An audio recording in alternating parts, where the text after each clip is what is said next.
But now we're going to hear from a former top-level ranking mob member, Michael Francis of the Colombo family out in New York, and he's son of the former underboss, Sonny Francis. Like many other mob members, he got caught up. He did some Fed time for about 4 years. And a lot of these guys, I'm not sure about him per se, but a lot of these guys, I don't want to say necessarily turn snitch, but they sort of, they've entered the media space. Whether they started their own companies or they hopped on other large platforms and they kind of told their stories. They cashed in the whole aura of just the mob life. And in a way, it's sort of self-snitching as they reveal a lot of the inner nuances and a lot of the dynamics that played out. But right here, Michael Francis gives great insight to how this underworld kind of reels former athletes and current day athletes in with their addiction of competition. And once they get into debts, they kind of lure them into this spider web where they really can't get out of, and they might even have to end up fixing certain outcomes of a couple of games. You guys check it out, and every once in a while, I'll check in. I had 12 or 13 bookmakers working for me at that time.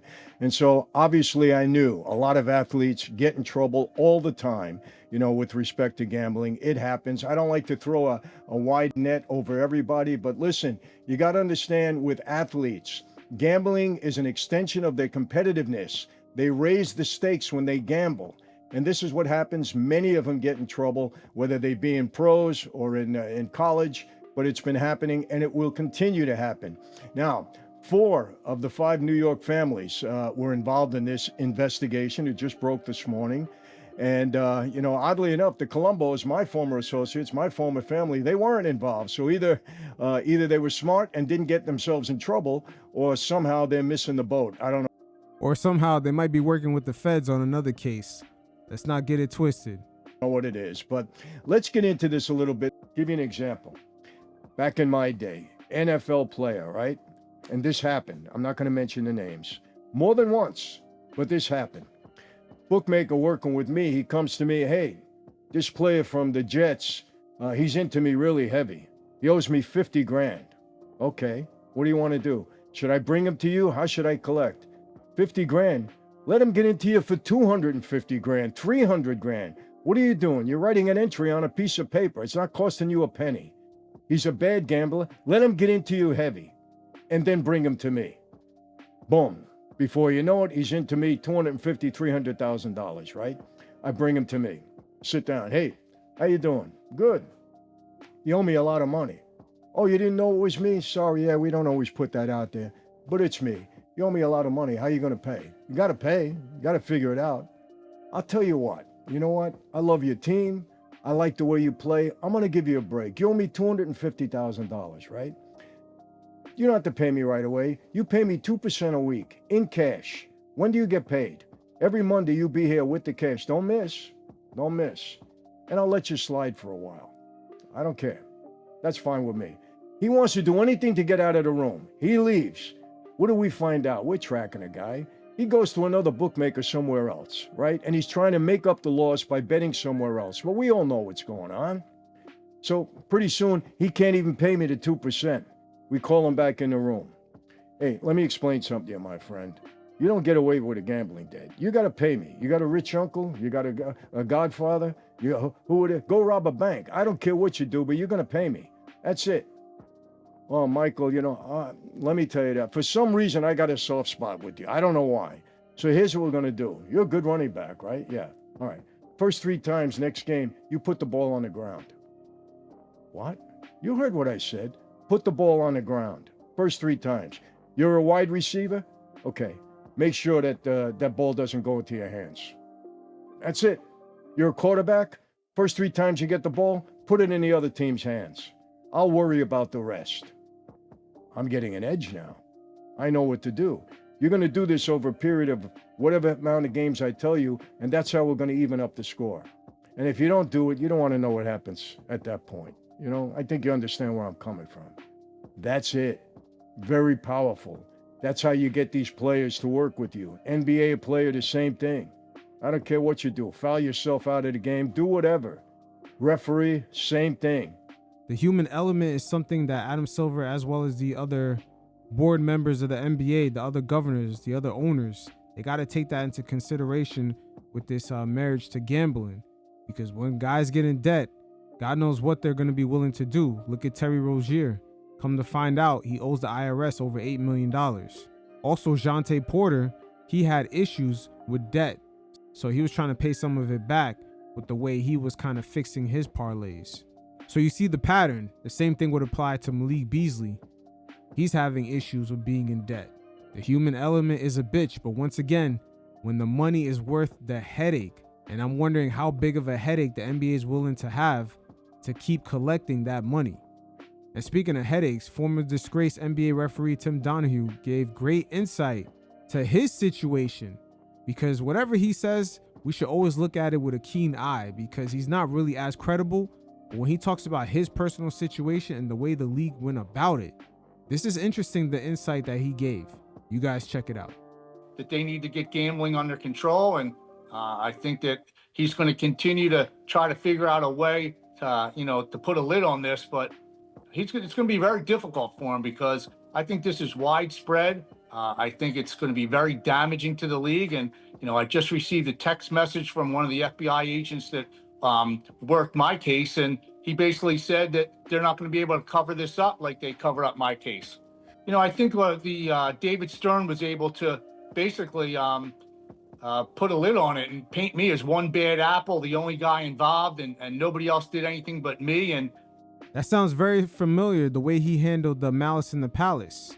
As we all eventually found out that from the legal side, it was found that most of the players involved in the melee, they were actually not at fault. The arena did not hire enough security, and the players were actually under major duress, especially Jermaine O'Neal. He took the league all the way to court. But at the time, David Stern was trying to make examples of certain players, as he was trying to craft the league's image away from a lot of the early 2000s, I would say, thugged out hip hop. The Allen Iverson effect. He was trying to get rid of that aura, the dress code. And remember, the NBA around that time, they did not have the TV money that they have now. So sometimes guys get caught up with talking bad about David Stern implementing that rule. But now we see the fruits of that labor with the league just keep getting larger and larger deals, because them corporate sponsors are not going to support the league if they present a certain aura.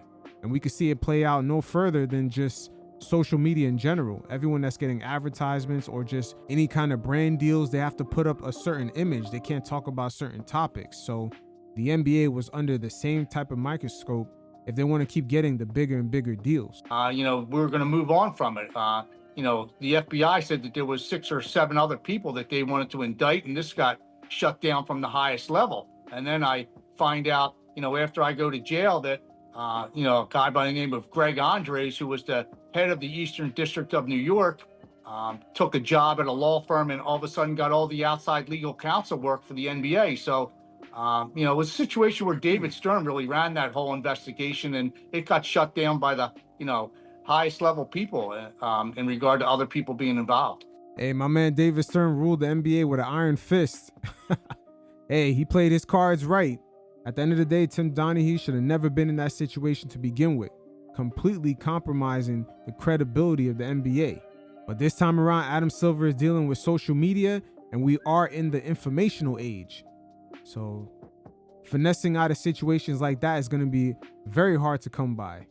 Even right now, he's trying to tap dance his way out of the Steve Ballmer situation, even though on paper, this looks like it could be over a $500 million cap circumvention. Like, he spent $500 million just to pay Kawhi a couple $100 million. So you got independent creators like Pablo Torre taking advantage of the media landscape, being able to publish that and broadcast it to a mass audience. And that's something that wasn't available before when David Stern was dealing with the league and the Tim Donahue gambling situation. And last but not least, there is a clutch sports dynamic to this whole situation, as people are questioning why Damian Jones was not necessarily part of the Lakers, but was still getting inside information in regards to the team. Now, LeBron James and Clutch Sports are a very powerful organization, make no mistake about it, because they even got Damian Jones a job on ESPN, where he was actually crafting LeBron's image, speaking very highly of him and just defending all the naysayers on First Take. Even when Darvin Ham was hired as the Lakers coach, We come to find out it's almost as if it was forced, but Damian Jones was kind of pointed to be one of the advisors on the team, even though they have no prior relationship. And Chauncey Billups, after being arrested, was wearing a Clutch Sports shirt.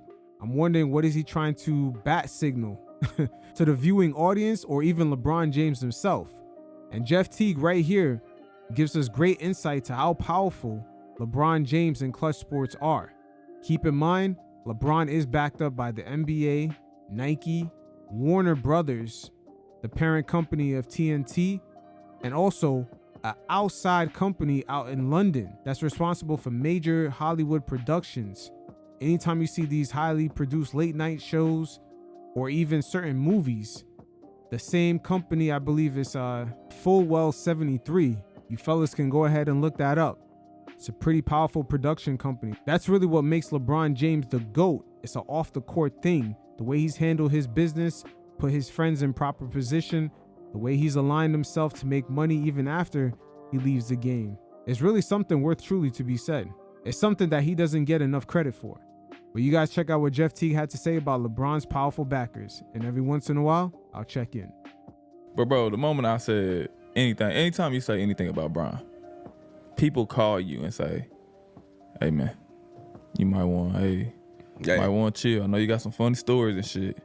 Hey, leave LeBron alone. I'm like, God damn. Okay. I came on here and apologized. Sorry. I'm talking these some real people. Like, you know what I mean? Like, hey, nigga. You funny, nigga. And you getting a little too funny. All right, my fault, brother. So I know ain't nothing getting by they whole camp. They run the league. They whole camp run the league. Yeah, bro. They too plugged in. For somebody not to know an inkling to something, I ain't saying they do an all-out play. I just feel like somebody, bro. If not, then that's one of the most... Rich Paul, AD agent. Yeah. That's one of the most covert operations in NBA history. You gotta know. Covert, get the fuck out of here. This shit's been fairly obvious for years. Even the way AD went to the Lakers. I'm surprised other teams ain't called for an investigation for player tampering. Get out of here, man. Come on. What are we talking about here? It's fairly obvious. LeBron went to LA and LA became Clutch Sports Central. Somebody knew something. I don't know who, what, but somebody knew something. Even if they didn't know it was going to happen, when, what, where, why, somebody knew something, bro. It looks like Damian Jones fucked up. He got some inside information, and the feds got the text and everything. Him saying, you know, to place bets, LeBron is not playing, he's out sick. And even one time he tried to do it again, and it didn't work. The Lakers end up winning, or the bet didn't go the gambler's way, and then he end up telling them, hey, you win some, you lose some. So it is what it is. The NBA hasn't reached that point where they need enough Tylenols because the money is definitely worth the headache. So that's all I have for today. You fellas definitely hit up the link in the description below. Check out the NBA True Stories playlist and also my NBA Hardwood Nuance playlist. There's definitely a lot of dope stuff in there. And until next time, you fellas stay safe. Peace.